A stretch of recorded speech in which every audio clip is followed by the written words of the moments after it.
कि वेद का ज्ञान सर्वजन हिताय है, सर्वजन सुखाय है, सबके हित के लिए, सबके सुख के लिए, सबके कल्याण के लिए है।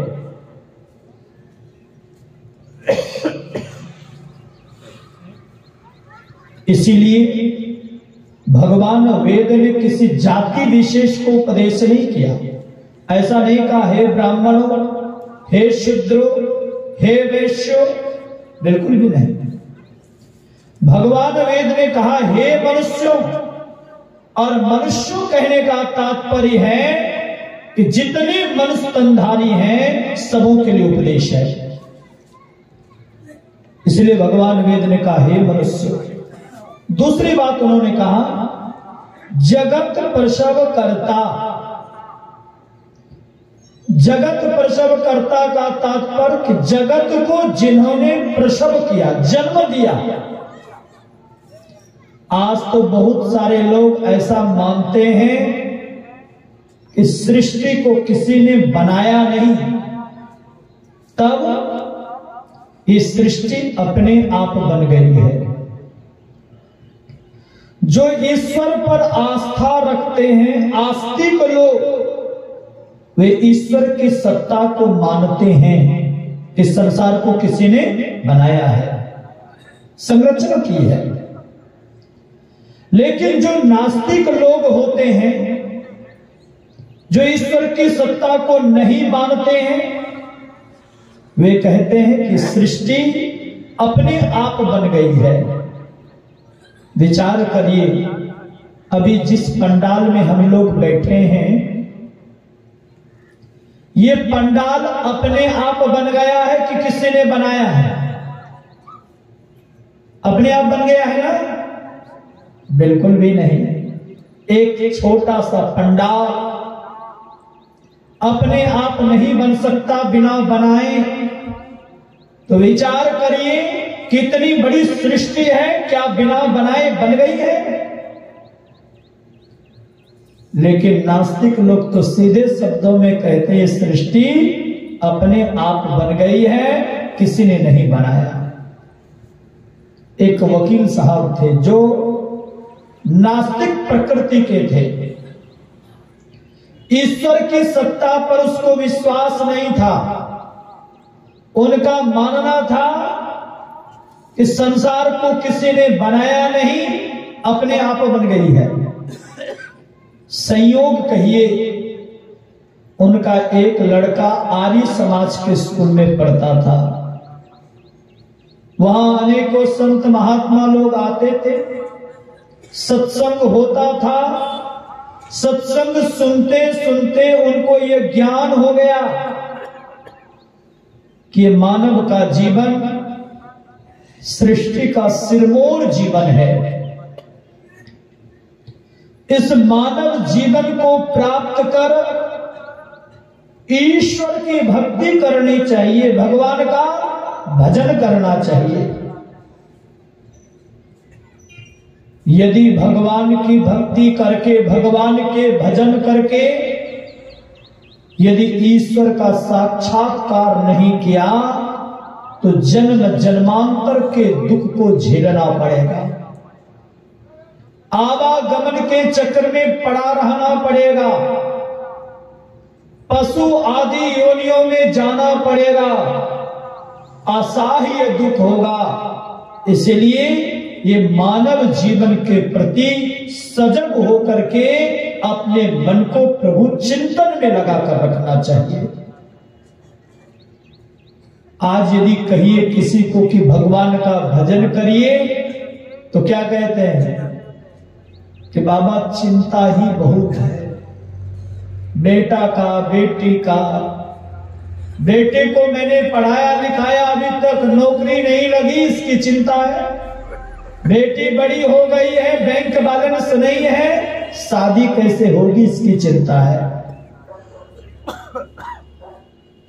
खेत में फसल लगाया है परंतु अच्छी फसल नहीं है, इसकी चिंता है।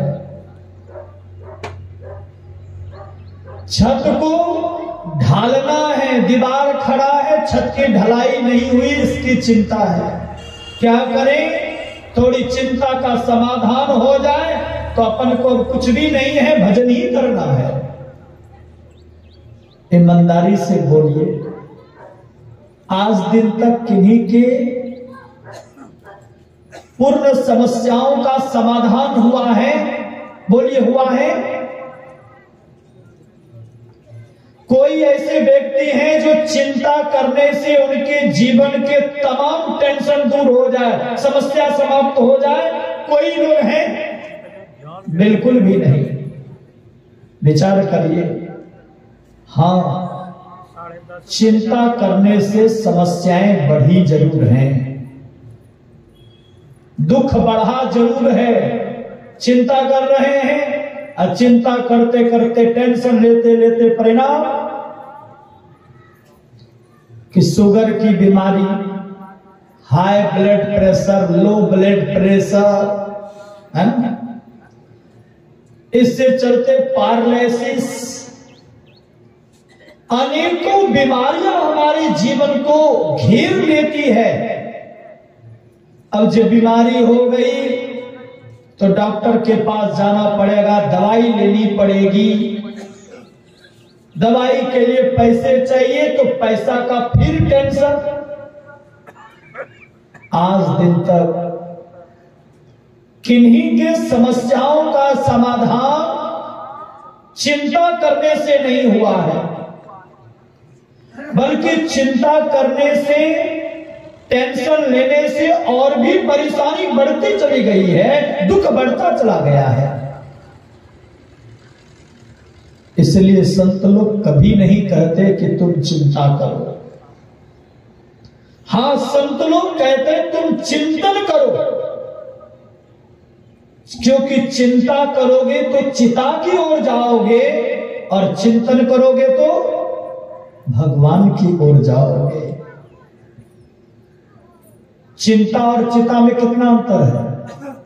मात्र अनुस्वार का अंतर है। तीन है, च में छोटी मात्रा अनुस्वार त्वा का चिंता और च में छोटी मात्रा त्वा का चिता। अर्थात जो चिंता करता है वो चिता की ओर जाता है और जो चिंतन करता है वे भगवान की ओर जाता है। इसलिए चिंता नहीं, चिंतन करिए। संत लोग कहते हैं कि ये जीवन चिंतन करने के लिए मिला है। हाँ, जिसका आप चिंतन करोगे वे आपके चिंता का समाधान जरूर करेंगे। एक बार भगवान विष्णु के लोक को नारद जी गए। नारद जी ने देखा कि भगवान विष्णु ध्यान करने के लिए बैठे हैं। बड़ा आश्चर्य हुआ। एक ऐसा अजूबा, संसार के लोग भगवान का ध्यान करते हैं, परंतु भगवान किनका ध्यान करते हैं? थोड़ी देर तक प्रतीक्षा करते रहे। जब भगवान विष्णु ध्यान से उठे तो नारद जी ने साष्टांग प्रणाम किया और विनम्रता पूर्वक हाथ जोड़ करके पूछा कि प्रभु,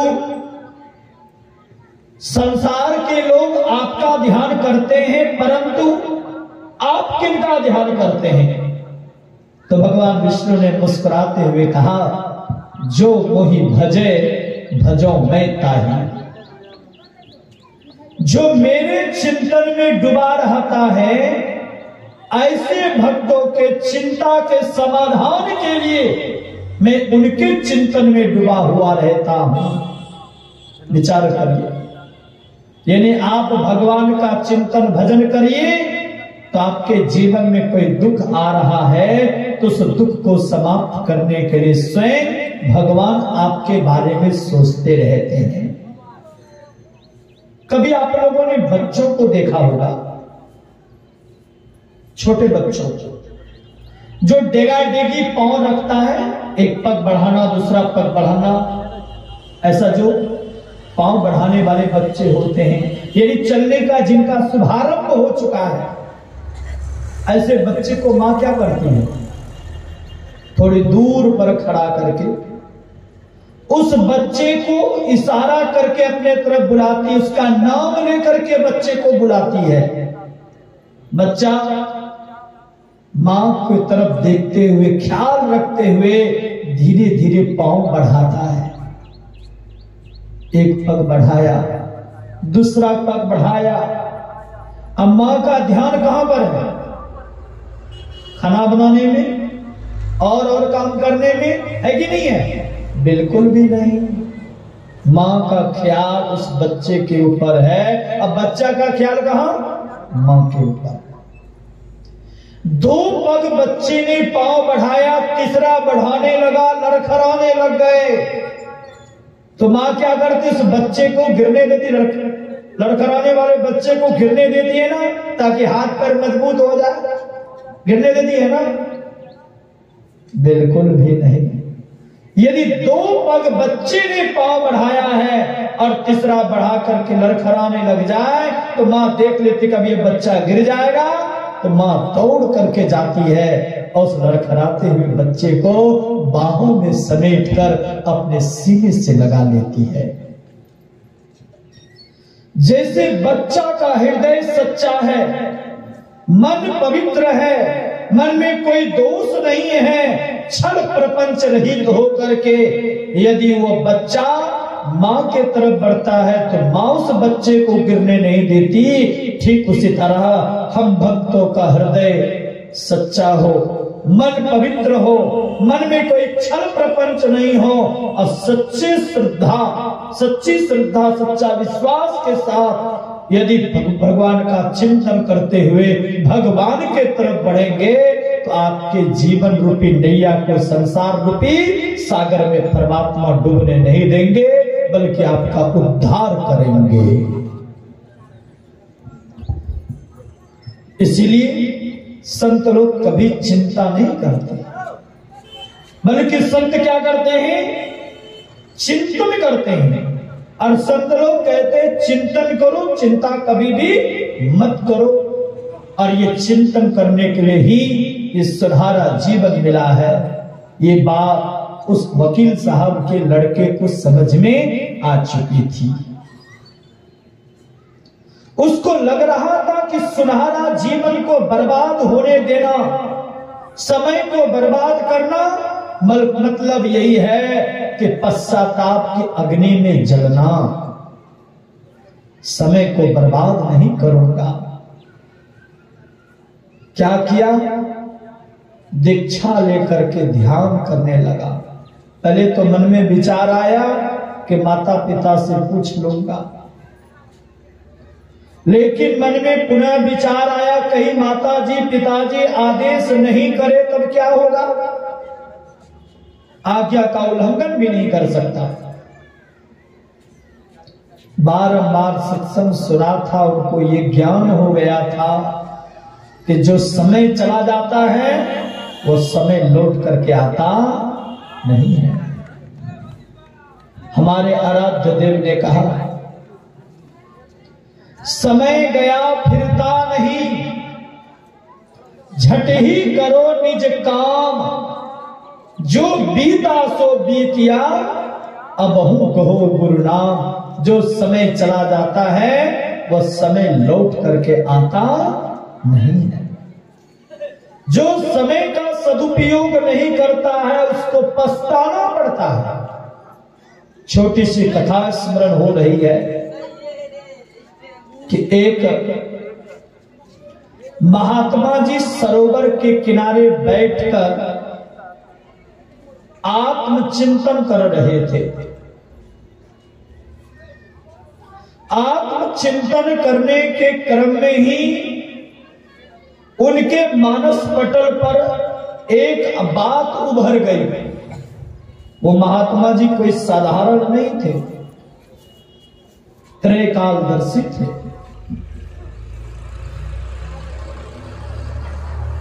मानस पटल में बात आई कि अभी का जो समय है, अभी का जो मुहूर्त है, इतना उत्तम मुहूर्त है, इतना उत्तम समय है कि जो इस सरोवर में स्नान करेगा पशु, वो मनुष्य बन जाएगा। जो मनुष्य स्नान करेगा वो दैवी गुणों से भर जाएगा। महात्मा जी के मन में हुआ कि मेरे द्वारा किसी का परोपकार हो जाए, इससे बढ़कर के और क्या लाभ हो सकता है।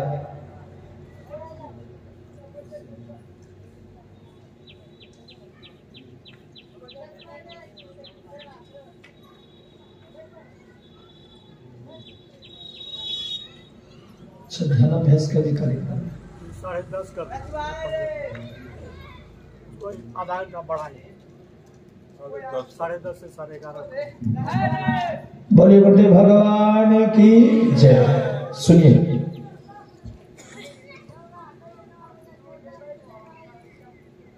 तो महात्मा जी ने जोरों से आवाज लगाई, कोई है जो मेरी बातों को सुन रहे हो तो सुनो। जो अभी सरोवर में मनुष्य स्नान करेंगे वो देवी गुणों से भर जाएगा उनका जीवन, और जो पशु स्नान करेंगे मनुष्य बन जाएंगे। वहां कोई मानव नहीं था, एक बंदर और बंदरी बैठी थी। बंदरी ने अपनी पति बंदर से कहा कि अभी का मुहूर्त बहुत सुंदर है, देखिए महात्मा जी क्या कह रहे हैं।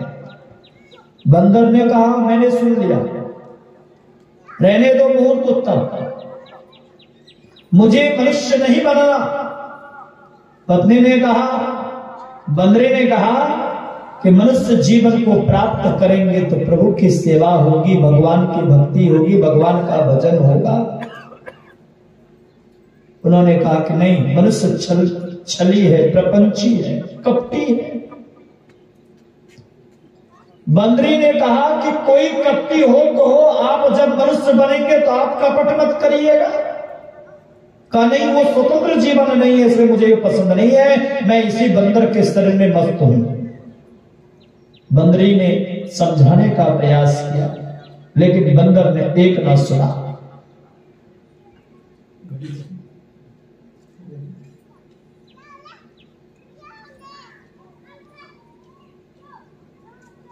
बंदरी ने कहा कि मुझे नहीं बनना। बंदरी ने जब समझाया तो बंदर ने कहा मुझे नहीं बनना। अंततः महात्मा जी बात को दोहराए। बंदरी फिर कहती है समय का दुरुपयोग मत करिए, समय का सदुपयोग करिए। बंदर फिर खिंच गए, गुस्सा गए। फिर बंदरी ने जब तीसरी बार महात्मा जी ने कहा वो मुहूर्त निकलने वाला कुछ क्षण में अभी भी स्नान करेंगे तो ये समुचित लाभ मिलेगा, तब बंदरी ने कहा देखते क्या है, जल्दी से कूदिए, समय अब निकलने वाला है। इतने में क्रोधित होकर के बंदर ने कहा कि तुमको कूदना है तो कूद जाओ, मुझे नहीं कूदना। अंततः बंदरी के मन में विचार आया, अपनी अपनी करनी अपने अपने साथ करे सो आगे आवे। बाप की करनी बात पूत के पूते पावे, जोरू के जोरू खसम खसम को फलता।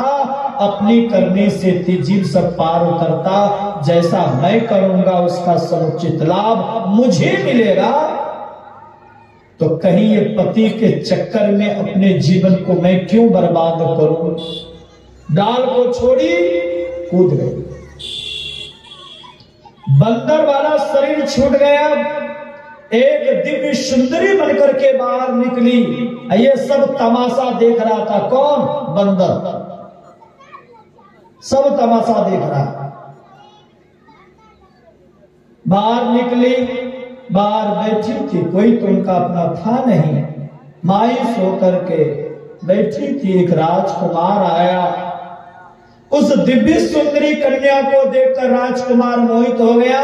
राजकुमार ने पूछा कि आप इतने नाराज क्यों हैं, दुखी क्यों हैं? तो कारण बताया। जैसे ही कारण बताया तो राजकुमार ने कहा कि हे सुंदरी, यदि आप मेरे साथ चलना पसंद करें तो मैं अपने साथ तुम्हें लेकर राजमहल जाऊंगा। मैं अपनी भार्या के रूप में मैं तुम्हें स्वीकार करता हूं। मैं राजकुमार हूं, यानी प्राणी के रूप में स्वीकार करता हूं।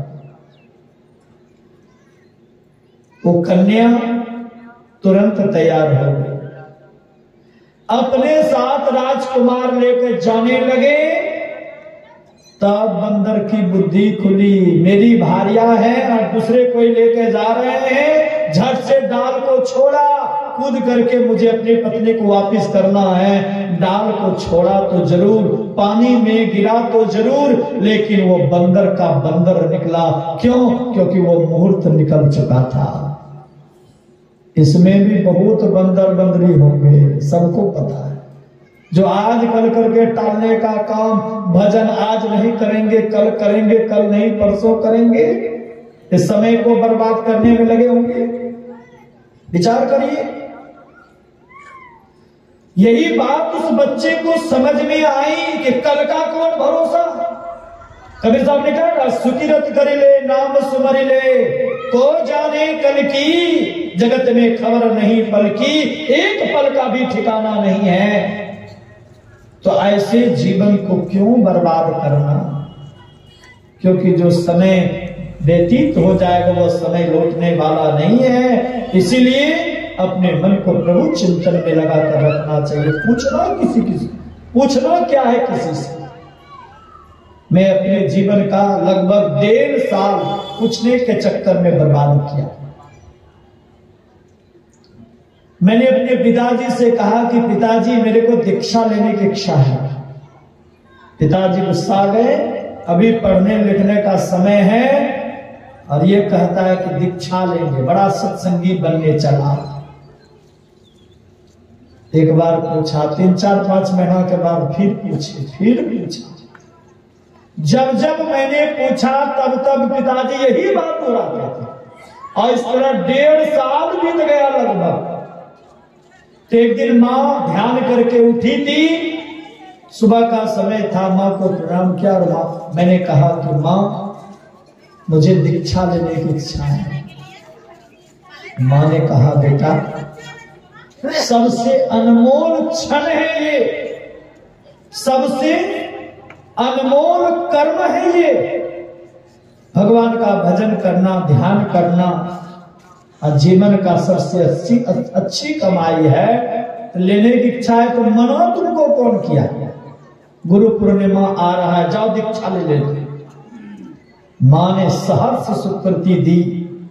मैं बता नहीं सकता कि मुझे कितनी प्रसन्नता हुई। और मैंने गुरु पूर्णिमा के दिन नामदान दिया। विचार कर, यही बात उस लड़के को समझ में आई कि पिताजी के पूछने के चक्कर में कहीं समय बर्बाद नहीं हो जाए। इसीलिए दीक्षा ले लिए, ध्यान भजन करने लगे। लेकिन मां पिताजी से छुप छुप करके ध्यान करते थे। और बच्चे मध्याह्न वेला में, टिफिन के समय में, खाने खेलने में लग जाता। लेकिन इस बच्चे का संस्कार इतना प्रबल था कि घर के कोने में बैठकर, विद्यालय में सब बच्चे बाहर होते थे, एक आसनी रखा था, वो बैठकर ध्यान करता था। एक दिन घर के कोने में बैठा था ध्यान करने के लिए, क्योंकि मां भी नहीं थी, अब पिताजी भी नहीं थे। मौका मिल गया। घर के कोने में बैठे थे भजन करने के लिए, ध्यान करने के लिए, कि उसी समय उनके पिताजी आ गए। अभी तो घंटा 1.5 घंटा भी नहीं बैठा था। बहुत लोग कैसा ध्यान करते हैं, सुनती हो जी, भोजन परोसो, मैं अभी आ रहा हूं ध्यान करके। ईमानदारी से बोलिए, किनका ध्यान होगा? भोजन का ध्यान होगा कि भगवान का ध्यान होगा? यही न होगा मन में, पता नहीं भोजन तो परस दी होगी, ठंडा नहीं हो जाए तो 2-4 बार भी जप नहीं होगा, और ध्यान कहां जाएगा? भोजन पर। अब बल्टू साहब ने क्या कहा? भजन आतुरी कीजिए, और बात में देर, और बात में देर, जगत में जीवन थोड़ा। इसीलिए ध्यान मनोयोग पूर्वक करता था। पिताजी आ गए, देखा आंख बंद करके पतला सा चादर पूरे शरीर पर ढका हुआ है और आराम से बैठे हुए हैं। वकील साहब ने कहा, क्या कर रहे हो जी? लड़का कुछ नहीं बोले। अरे तुम्ही से मैं पूछ रहा हूं क्या कर रहा है? ध्यान भजन करना, ये क्या कर रहा है? समय को बर्बाद क्यों कर रहा है? पढ़ना लिखना छोड़कर आंखें बंद करके बैठा है। आखिरकार पिताजी ने सिर पकड़ करके हिला दिया। तो लड़के ने आंखें खोली, पिताजी को प्रणाम किया और कहा, पिताजी मैं समय का दुरुपयोग नहीं, समय का सदुपयोग कर रहा हूं। का क्या कर रहे हो? तो लड़के ने कहा कि मैं ध्यान कर रहा था। किनका ध्यान कर रहा है? कहा भगवान का कौन से भगवान का? तो लड़के को कुछ भी समझ में नहीं आई जल्दी में। तो उन्होंने कहा, जिनकी बनाई हुई सारी सृष्टि है उसी सृष्टिकर्ता जगत प्रसव करता ईश्वर का मैं ध्यान करता हूं। वकील साहब गुस्सा गए और कहा, तुम किसी के बहकावे में आ गए हो। अरे भगवान कुछ भी नहीं है। कहा, पिताजी इतनी बड़ी सृष्टि अपने आप बन गई है। कहा अपने आप बन गई है, किसी ने नहीं बनाया, किसी ने नहीं बनाया। तब लड़के ने कहा कि पिताजी अपने आप इतनी बड़ी सृष्टि बन गई है। कहा अपने आप बन गई है? जाओ पढ़ो लिखो, समय का दुरुपयोग करता है। अच्छा विद्यार्थी था। और अच्छे विद्यार्थी कितने लक्षण होते हैं? 5। कागचेष्टा बकोद्यानम स्वान निद्रा तथैव च अल्पहारी गृह त्यागी विद्यार्थिनः 5 लक्षणम। ये विद्यार्थी का 5 लक्षण है। जो अच्छे विद्यार्थी होते हैं विनम्र होते हैं, गुणी होते हैं, बड़ों के आज्ञा का पालन करते हैं, अपने से बड़ों का सम्मान करते हैं। ये अच्छे विद्यार्थी का लक्षण है। सोचा पिताजी को कैसे उत्तर दूं। पिताजी के साथ मुंह लगाना बिल्कुल भी अच्छी बात नहीं है। कैसे उत्तर दूं? सोचते विचारते उनको एक युक्ति सूझी। उन्होंने एक छोटा सा तस्वीर अपने से तैयार की और जब विद्यालय से घर लौटे तो छोटी सी तस्वीर को पिताजी के टेबल पर रख दिया। और जैसे ही कोर्ट कचहरी से लौटे पिताजी देखा कि जहां पर अध्ययन करते हैं वहां बड़ी अच्छी तस्वीर है। कार्य तस्वीर को किसने बनाया? तो बच्चे ने कहा, पिताजी अजीब सी घटना घटी विद्यालय में। एकाएक अलमारी खुली, कागज का टुकड़ा उड़ा, टेबल पर गिरा और टेबल पर कलर भरा हुआ डब्बा था। सब डब्बा का ढक्कन अपने आप खुल गया और सब डब्बा में अलग अलग रंग भरा हुआ था। सबका ढक्कन अपने आप खुला और एकाएक सब डब्बा इस पेपर पर उलट गया तो इतनी अच्छी तस्वीर बन गई। इतना जो सुनना था, वकील साहब का ट्रांसफार्मर गर्म हो गया। दुनिया को मैं पढ़ाता हूं और मुझे तुम पढ़ाते हो कि अपने आप अलमारी खुली, कागज का टुकड़ा उड़ा, टेबल पर गिरा और रंग के उलटने मात्र से इतनी अच्छी तस्वीर बन गई बिना बनाए। तब बच्चे ने कहा, क्यों पिताजी नहीं बन सकती? कहा नहीं, बिना बनाए इतनी अच्छी नक्काशी नहीं बन सकती।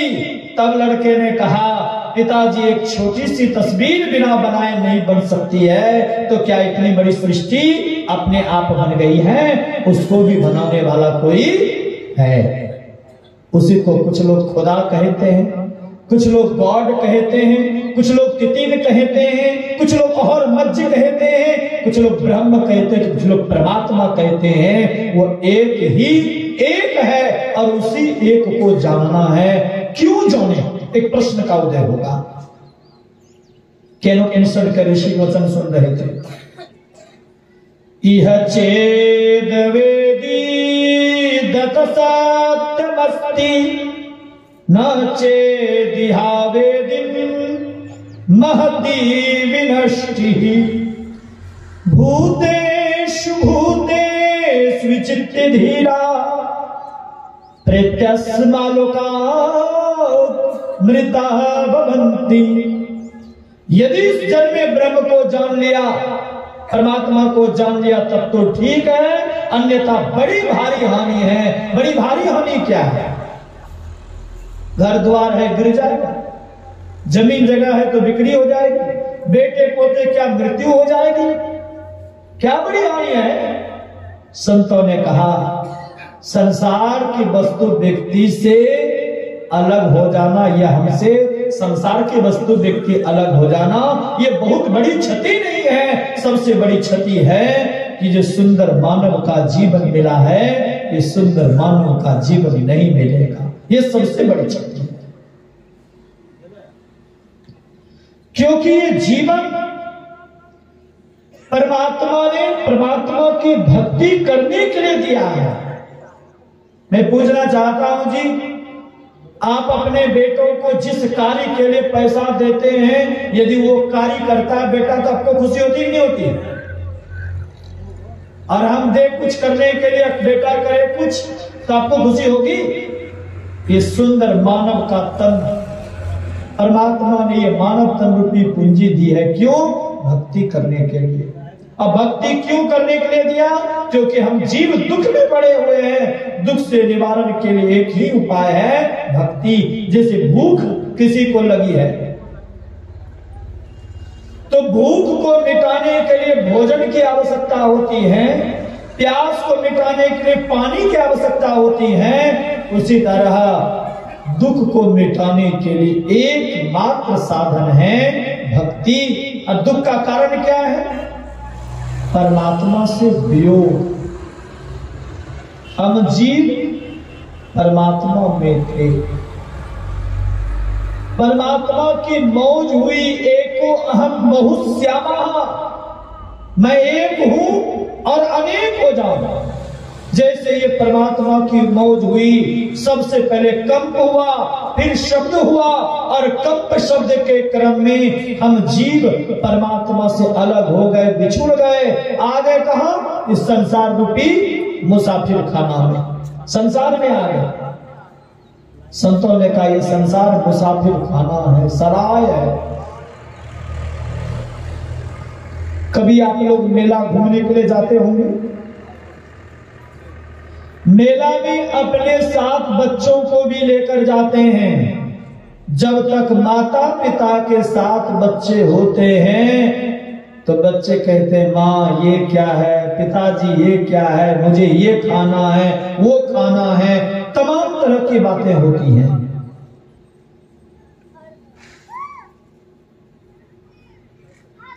ये 9:15 बजे तक प्रवचन होना कि आरती होना? 9:15 बजे तक प्रवचन। बोलिए गुरुदेव भगवान की जय। सुनिए, जब तक माता पिता के साथ बच्चे हैं तो बच्चे को बड़ी खुशी, माता पिता को भी प्रसन्नता होती है। अब कभी कभी बच्चे मेले में खो जाते हैं, हेरा जाता है। जैसे माता पिता से वो बच्चा अलग होता है तो बच्चे को कितनी खुशी होती है, होती ना खुशी? हाँ, माता पिता से बच्चा बिछुड़ जाता है, बच्चा हेरा जाता है तो बच्चे को खुशी होती है ना? बिल्कुल भी नहीं। बच्चा रोना चिल्लाना शुरू कर देता है। मेला मालिक समझते हैं बच्चा भटक गया है। उस बच्चे को ले जाकर मिठाई के दुकान में मिठाई देते हैं। मिठाई खाकर उसका रोना बंद हो जाता है? बिल्कुल भी नहीं। मेला मालिक समझते इसको खिलौना देता है, खिलौना देता है और खिलौने में 2-4-10 मिनट तक खेलता है, फिर खिलौने को फेंक कर रोने लग जाता है। यदि उस बच्चे को प्रधानमंत्री के गोद में बिठा दिया जाए तो बच्चा का रोना बंद हो जाएगा ना? सब लोग ऐसे ऐसे कर रहे हैं। पूरे देश के मालिक हैं, उनके गोद में बिठा दिए हैं, फिर भी बच्चा का रोना बंद नहीं होगा। बिल्कुल भी बच्चे का रोना बंद नहीं होगा। क्यों? क्योंकि बच्चा मिठाई के लिए नहीं रो रहा था, खिलौनों के लिए नहीं रो रहा था, प्रधानमंत्री के गोद में बैठने के लिए नहीं रो रहा था। बच्चे तो अपने माता पिता से अलग होने के कारण दुखी था। ठीक उसी तरह जब से हम संसार में आए हैं, कोई तन दुखी, कोई मन दुखी, कोई धन बिनु रहत उदास, थोड़े थोड़े सब दुखी। किसी ना किसी प्रकार का दुख सबको है। कबीर साहब ने कहा, तन धर सुखिया काहू न देखा, जो देखा सो दुखिया हो। जिन्होंने वे शरीर धारण किया सब के सब दुखी हैं। तो दुख का कारण परमात्मा से वियोग है। संत महात्मा लोग कहते हैं कि यदि पुनः सुखी होना चाहते हो तो परमात्मा से योग करना पड़ेगा। जैसे ढेला को देखते हैं, आकाश की ओर फेंकिए। जब ढेला आकाश की ओर फेंकते हैं तो ढेला वो चंचल हो जाता है। ढेला स्थिर कब होता है? जब वो ढेला जमीन पर आकर के गिरता है, तभी न स्थिर होता है। अब पानी जब गिराते हैं तो पानी की गति किधर की ओर? नीचे की ओर। आग जलाते हैं तो उसकी गति किधर की ओर? ऊपर की ओर। क्यों? क्योंकि पृथ्वी है अंशी और ढेला है अंश। तो अंशी से अंश बिछुड़ गया है, इसलिए उसकी व्याकुलता बढ़ गई, पुनः अंशी से आकर के मिल गया, शांति को प्राप्त कर। सूर्य है अंशी, आग है अंश। जैसे ही आग को जलाते ऊपर की ओर जाता है, अर्थात अपने अंशी से अंश मिलने के लिए व्याकुल होता है। यदि अंश में मिल गया तो स्थिर हो जाता है। पानी गिराते हैं तो समुद्र क्या है? ये अंशी है। समुद्र पानी क्या है? अंश है। तो जैसे ही पानी को गिराते तो नीचे की ओर जाता है, ठीक उसी तरह हम लोग क्या है? ईश्वर अंश, जीव अविनाशी। ईश्वर का अभिन्न अंश है, भिन्न नहीं, अलग नहीं, अभिन्न अंश है। बस परमात्मा से हमारा आपका वियोग हो गया है, हम बिछुड़ गए हैं। हम आप सुखी होना चाहते हैं, लेकिन संसार की वस्तु व्यक्ति को प्राप्त कर सुखी होना चाहते हैं। संतों ने कहा कि जब तक वियोगी बन करके रहोगे, परमात्मा से बिछुड़े हुए रहोगे, संसार को अपना मानते रहोगे, तो दुख का अंत होने वाला नहीं है।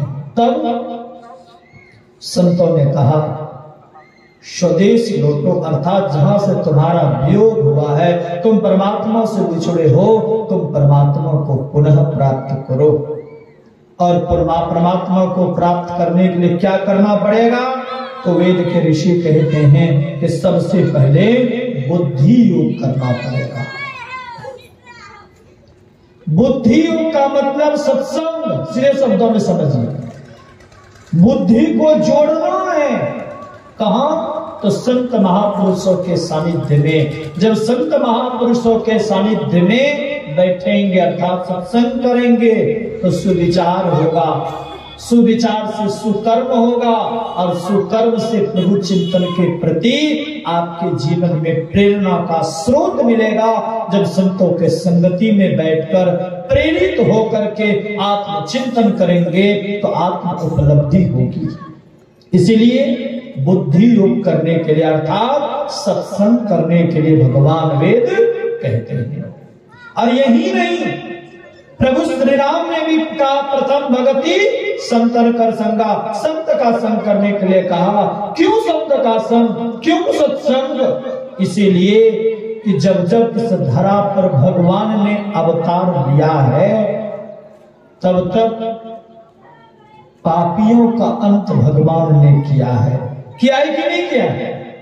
राम भगवान आए तो रावण कुंभकर्ण का वध हुआ, भगवान कृष्ण आए कंस शिशुपाल का वध हुआ, भगवान बराह आए तो हिरण्याक्ष का वध हुआ, भगवान नरसिंह आए तो हिरण्यकश्यप का वध हुआ। यानी जब जब भगवान ने अवतार लिया, तब तब उन्होंने पापियों का नाश किया। लेकिन जब जब संत का अवतार हुआ तो उन्होंने पापियों का नाश नहीं किया, बल्कि उनके पाप का नाश करके उनका उद्धार किया है। ये संत का सहज स्वभाव है। इसीलिए जब संतों की संगति में अपने बुद्धि को जोड़ेंगे, तब आपकी वृत्ति शुद्ध होगी, आपके आचरण में शुद्धता आएगी, आपका रहन सहन में शुद्धता, और आपका मन प्रभु चरणों का दास बनेगा। इसलिए बुद्धि योग के बाद भगवान वेद ने क्या कहा? मानस जप। बुद्धि योग के बाद मानस जप और मानस ध्यान, ये दो क्रिया। अब इन दोनों क्रियाओं को हम क्यों करें? मानस जप क्यों करें? क्योंकि हमारा आपका जीवन वर्गात्मक संसार में फंसा हुआ। हम जीव कहां हैं? ये नाम रूपात्मक जगत में फंसे हुए हैं, नाम रूप में फंसे हैं। तो नाम में कितना? 84% नाम में और 13% रूप में। 84 तरह कितना होता है? 97। विचार करिए, 84 13 97। 84 नाम में, शब्द में 84% मन का फंसा है, 13% रूप में, 84 13 97। अब विषय कितना है? 5। रूप रस गंध स्पर्श सब, जिसमें 2 ही विषय में 97% मन का फंसा है। अंक बच जाता है 3। अब विषय कितना बच जाता है? 3। 1% उन तीनों विषयों में मन का फंसा है। इसीलिए सबसे पहले हमारा मन अधिक नाम में फंसा है, तो सबसे पहले नाम उपासना करने की आवश्यकता है। जैसे कोई व्यक्ति पानी में डूब जाए तो पानी से निकलने के लिए किसका सहारा लेगा? बोलिए, किसका सहारा लेगा? पानी में डूबा है तो पानी से निकलने के लिए पानी का सहारा, और एक तरफ के चारों तरफ के पानी का सहारा। बोलिए, एक तरफ की चारों तरफ तैरने के लिए जानते हैं जी? हाँ, ये रही उत्तर से। पानी में डूबे हैं तो पानी से निकलने के लिए पानी का सहारा लेते हैं, लेकिन चारों तरफ के पानी का सहारा नहीं। कभी पूरब, कभी पश्चिम, कभी दक्षिण, कभी उत्तर, एवं प्रकार से हाथ चलाते रहिए, डूब जाइएगा। तब तैराक किधर देख लेता है कि किधर का किनारा नजदीक है, और उधर